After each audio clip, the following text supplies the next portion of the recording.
Okay. Can you hear what's going on outside? I made it to a rest area. We're like in northern Utah right now. And it is so loud here, so noisy. I was planning to spend the night here at this rest area, but I'm deciding it's too noisy. It's not too bad, you know, with the windows closed, but then it's hot. It's just too hot. It is late in the day, so I only got a couple hours left, but I'm making the decision to continue on because there's a boondocking spot out on BLM land, but it's another 100 miles away. We got to go into Idaho. But I figure, you know, we'll be driving during the end of the day, so the heat's starting to kind of go away. By the time we get to camp, it'll be nice and cool. I can open my windows there all I want. It's like dead silent. I've camped there before, so, you know, I know what to expect. The dogs, I'm gonna have to feed them when we get there, so they're gonna eat dinner a little bit late, you know. They don't like that. It's just too noisy. Check out how loud this is. I just came back in here, inside the trailer. I had a piece of pizza with the dogs, and then I made the decision, yeah, we're gonna head out. So the dogs, I put them back in the truck. So I'm just checking to make sure I got basically like the fridge closed, the water pump is off, things like that. Like I don't have water in the dog bowl because that'll slosh around. Make sure all the windows are closed. Then we're ready to head out. Now check out how loud it is out here. It's crazy noisy.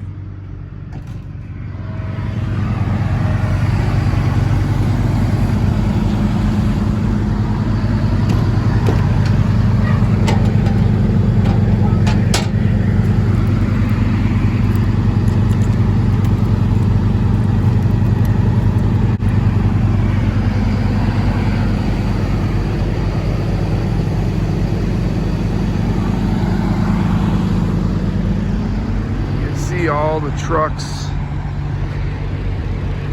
and what I did is I parked at the last spot here, but someone always pulls in. A big truck pulled in right here. Sometimes the trucks, they're not that bad. For example, this truck that pulled in this spot, it's not even a spot, they just pulled in next to me. I picked the last spot to try to, you know, reduce my chances of a noisy truck pulling in next to me. I figure if there's not a spot here, no one's gonna pull in, but the truckers, they just park wherever they want. This guy's not noisy, so it's okay, but you don't know who pulls in at night. And then we're right on the freeway here. So it's very, to me, it's stressful. Like, I've been driving all day. I put in almost 300 miles. So we're gonna do almost 400 miles today by the end of the day. So having just like this noise, constant noise, engines, these trucks, so loud, it's stressful to me. It's not fun. So all those kind of things make me want to leave. And when I'm showing you guys these things, I'm not really trying to vlog, you know, vlog my day as a nomad. That is what ends up happening.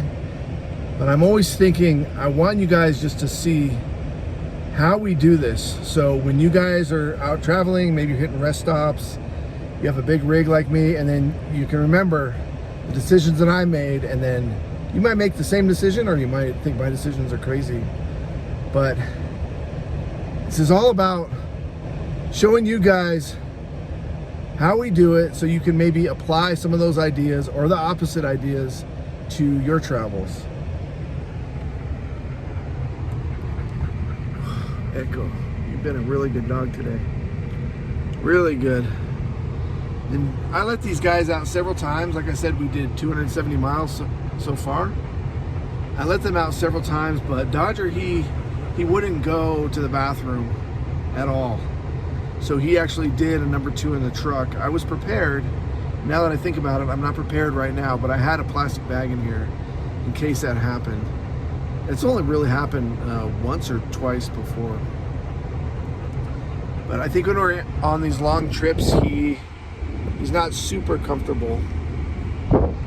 I got the air conditioning on right now. It's kind of loud, sorry, but obviously Dodger needs it. I need it too.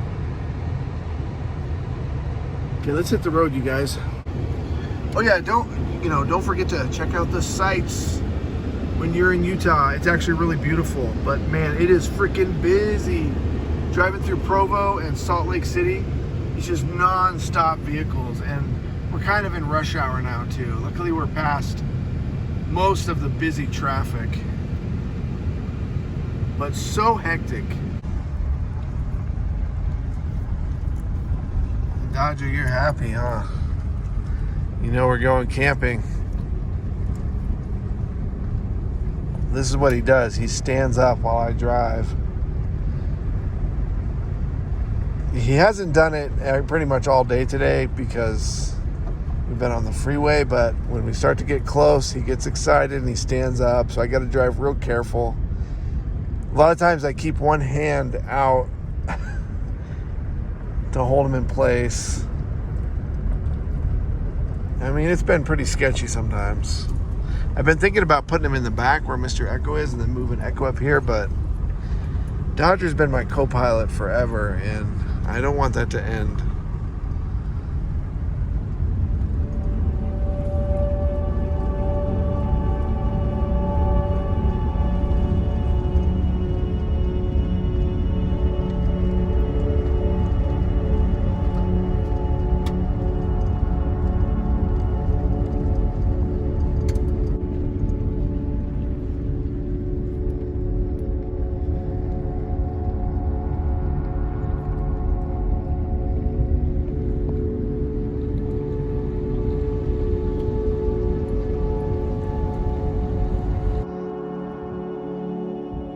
That happy dog. He's just circling around in there. He's happy. There's people fishing down there. So I kind of had to find a spot that was far enough away.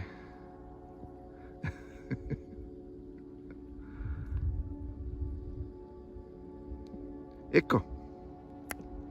Echo. Come on. Good boy.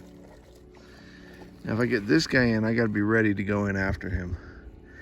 That's pretty nasty here.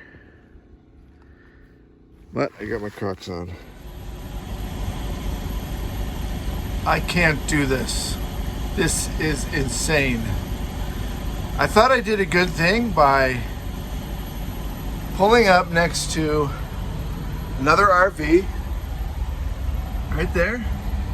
See, friendly RVer, nice and quiet. They do have their generator going, but when you're at a rest area, you know, camper's generator, it doesn't, it's like it's a good thing.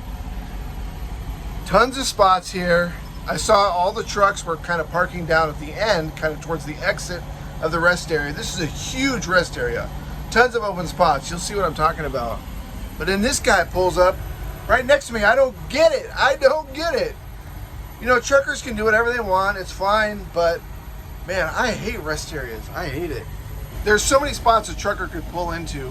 Why do they choose to park right next to me?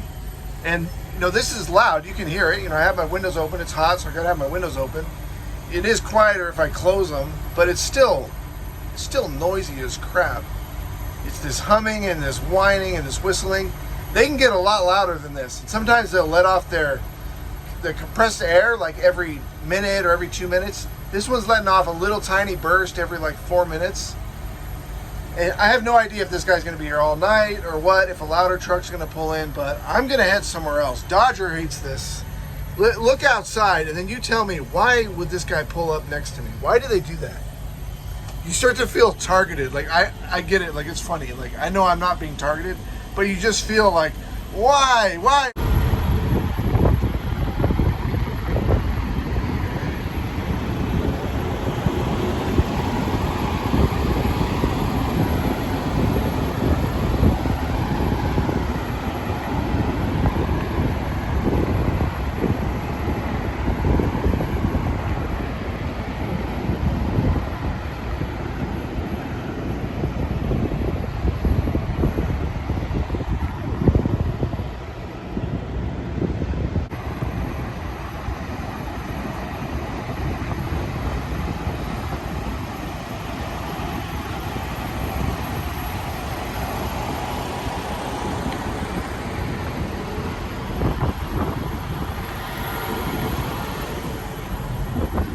See what I mean? What the crap?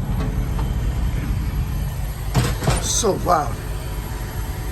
So we're about 45 minutes away from a spot on BLM land where I can camp for the night. And as long as nobody's there, it'll be pretty easy, you know. But the sun's coming down. The sun's gonna be down in about an hour, so I'm gonna be getting there just as it's starting to get dark. So I gotta get these guys loaded up, and then hopefully we find a good campsite. If we do, it's gonna be dead silent. I mean, oh. Dodger was getting antsy in the truck, and so I thought, well, we'll just stay at the rest area. It's the biggest rest area that I've ever been to, so there should be plenty of spots. And oh man, I felt really good pulling up next to an RVer. It's like, oh yeah, we have a really good chance of having a quiet night.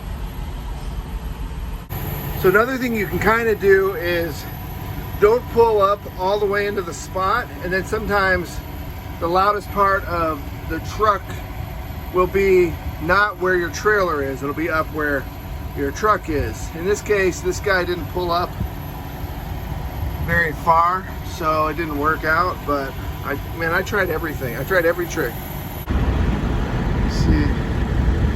See, I didn't pull up all the way, but then this guy didn't pull up all the way either, so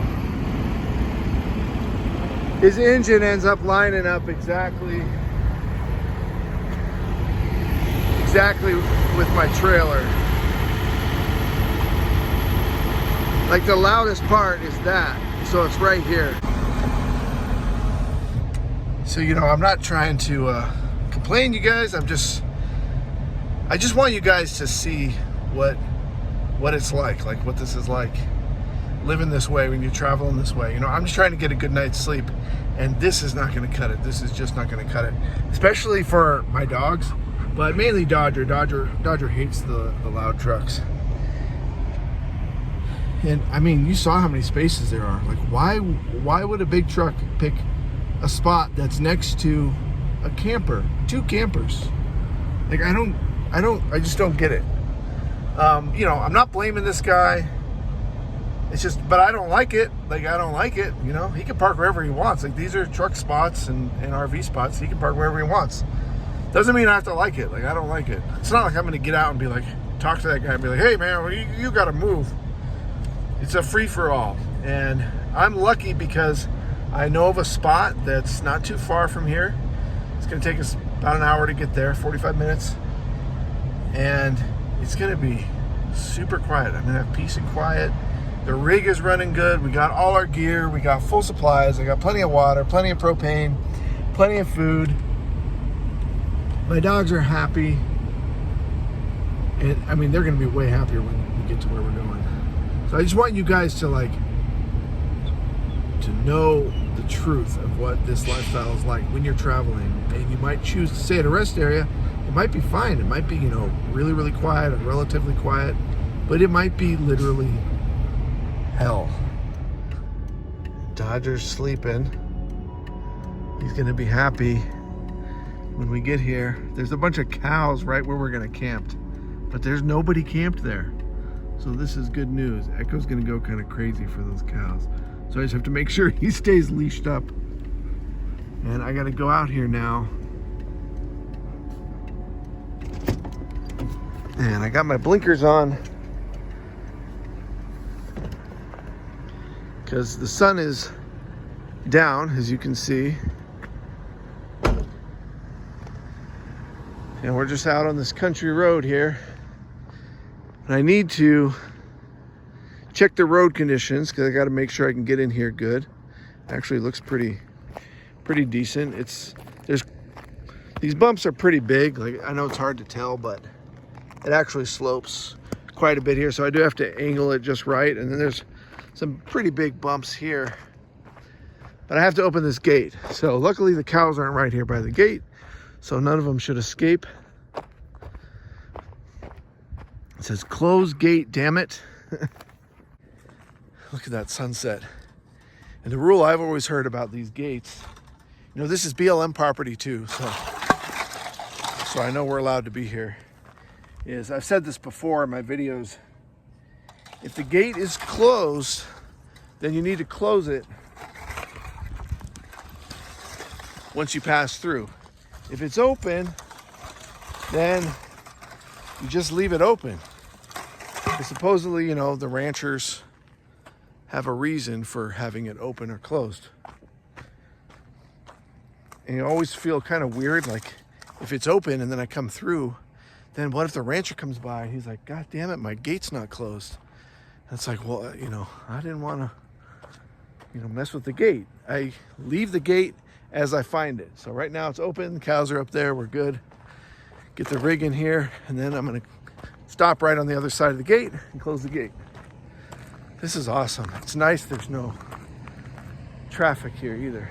And before I pull all the way in here, I just want to show you guys why I'm so cautious about the curvature in the road, because I have a really low hanging tailpipe, or black tank pipe. So you can see when I do something like this where it dips down, then the back of the trailer and the tailpipe is gonna hit.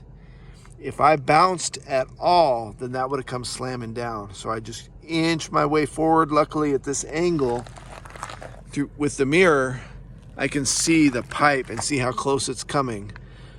So sometimes I'll kind of drag it. I'll let it drag a little bit if there's not too much pressure. Sometimes I'll have to come dig this out. Sometimes I'll have to put blocks under my tires to raise up the tire so it doesn't scrape at all. In this case, you can see I'm about 1.5 inches from hitting the ground. All right, you guys, I'm gonna get camp set up. Y'all know what that's like.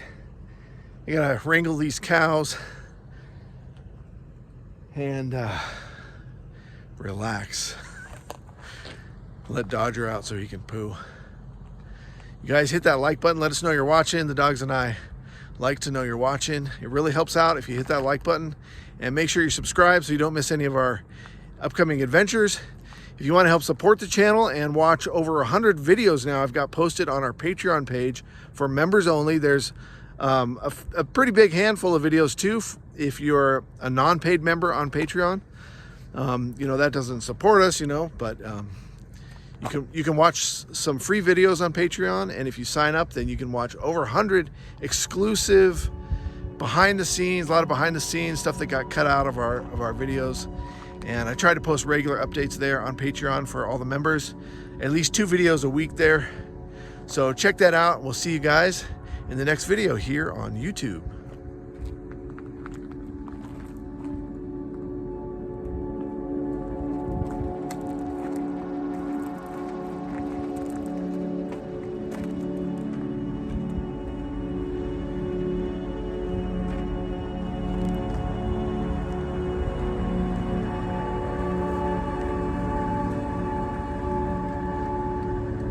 Go.